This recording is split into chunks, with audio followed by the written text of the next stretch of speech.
biscuits. I want to share 5 things that I've learned from OnlyFans.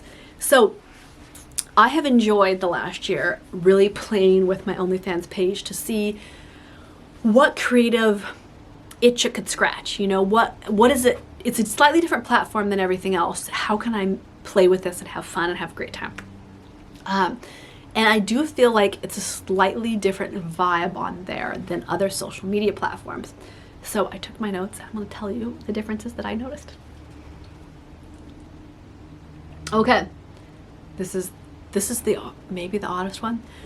People will offer you huge sums of money to rate their man bits. I didn't know this was a thing. I wouldn't send my lady bits to somebody and go like, here's $1,000. Will you tell me about them? I think that's eccentric. Yeah, it must be some fetish, right? That I don't know about. I don't know. I found it peculiar personally. Yes, that's maybe one of the weirder things. But I will say, Instagram, you get a lot of man bit photos sent to you. Thank God Instagram blurs them so I don't see any of this stuff. As does OnlyFans. I don't see anything when people send me those messages. But they'll just send them to you without any comments. And I'm like, okay, thanks for that. Oh, okay. I think this is actually true. People on OnlyFans are actually, I would say on average, nicer and politer than people on YouTube. Isn't that fascinating? I think it's more of a tight-knit collective of people on OnlyFans. And I find that they're much kinder and nicer and respectful than the comments and emails that I will get on like Instagram or YouTube, which really surprised me. Like, it's a very respectful, nice spot. I love that about it. I mean, go OnlyFans. Oh, okay, this surprised me. There was about an equal amount of women versus men on my OnlyFans page that follow me and buy my content and subscribe to me and message with me, and that surprised me because I really thought it was going to be heavily male dominated, and it turns out that it's not the case.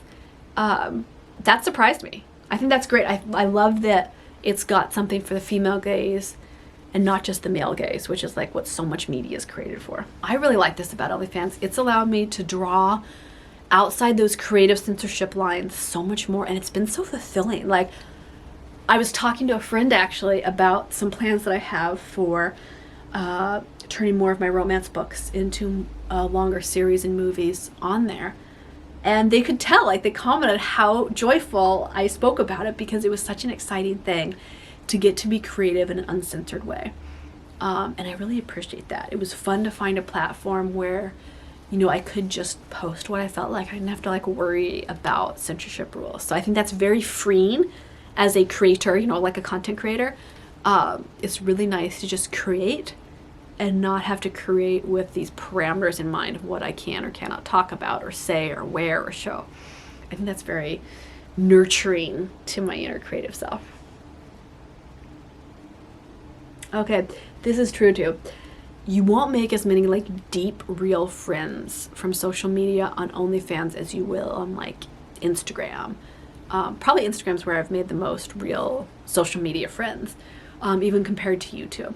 But I feel like OnlyFans is more on the surface, whereas like my Patreon, I have patrons that have been on there years. Like, we chat with each other about what countries we live in, what we're doing, what we're celebrating, how our days have been. Like, Patreon has been like a real community that we've built together, which has been really nice.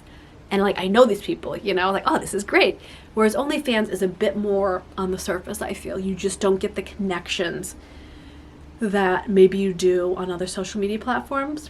And I think that's just innate to it. It's more like a site to, you know, buy movies I make or vlogs or videos or photo shoots, but it's less to like engage and really get to know each other.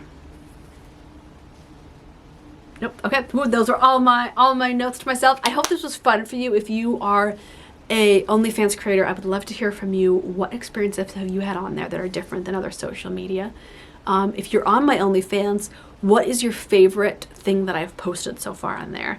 As I think about creating more content for next year. Alrighty, biscuits. See you over on all my social media pages and on here in our next video.